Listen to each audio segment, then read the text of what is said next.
Matthew 16. The Pharisees and Sadducees came to Jesus and tested him by asking him to show them a sign from heaven.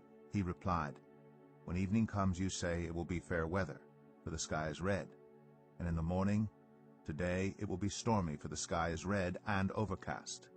You know how to interpret the appearance of the sky, but you cannot interpret the signs of the times. A wicked and adulterous generation looks for a sign, but none will be given it except the sign of Jonah." Jesus then left them and went away. When they went across the lake, the disciples forgot to take bread. "Be careful," Jesus said to them. "Be on your guard against the yeast of the Pharisees and the Sadducees." They discussed this among themselves and said, "It is because we didn't bring any bread." Aware of their discussion, Jesus asked, "You of little faith, why are you talking among yourselves about having no bread? Do you still not understand?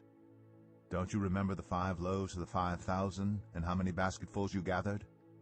Or the 7 loaves of the 4,000, and how many basketfuls you gathered?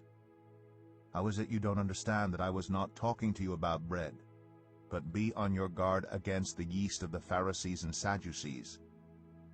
Then they understood that he was not telling them to guard against the yeast used in bread, but against the teaching of the Pharisees and Sadducees. When Jesus came to the region of Caesarea Philippi, he asked his disciples, "Who do people say the Son of Man is?" They replied, "Some say John the Baptist, others say Elijah, and still others Jeremiah or one of the prophets." "But what about you?" he asked. "Who do you say I am?" Simon Peter answered, "You are the Messiah, the Son of the living God." Jesus replied, "Blessed are you, Simon, son of Jonah, for this was not revealed to you by flesh and blood, but by my Father in heaven. And I tell you that you are Peter, and on this rock I will build my church, and the gates of Hades will not overcome it. I will give you the keys of the kingdom of heaven. Whatever you bind on earth will be bound in heaven, and whatever you loose on earth will be loosed in heaven." Then he ordered his disciples not to tell anyone that he was the Messiah.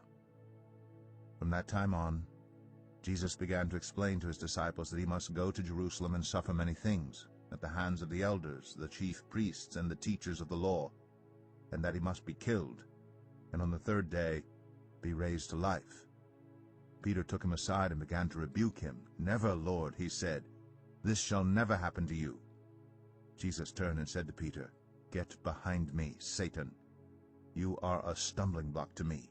You do not have in mind the concerns of God, but merely human concerns." Then Jesus said to his disciples, "Whoever wants to be my disciple must deny themselves and take up their cross and follow me. For whoever wants to save their life will lose it, but whoever loses their life for me will find it. What good will it be for someone to gain the whole world yet forfeit their soul? Or what can anyone give in exchange for their soul? For the Son of Man is going to come in his Father's glory with his angels, and then he will reward each person according to what they have done. Truly, I tell you, some who are standing here will not taste death before they see the Son of Man coming in his kingdom."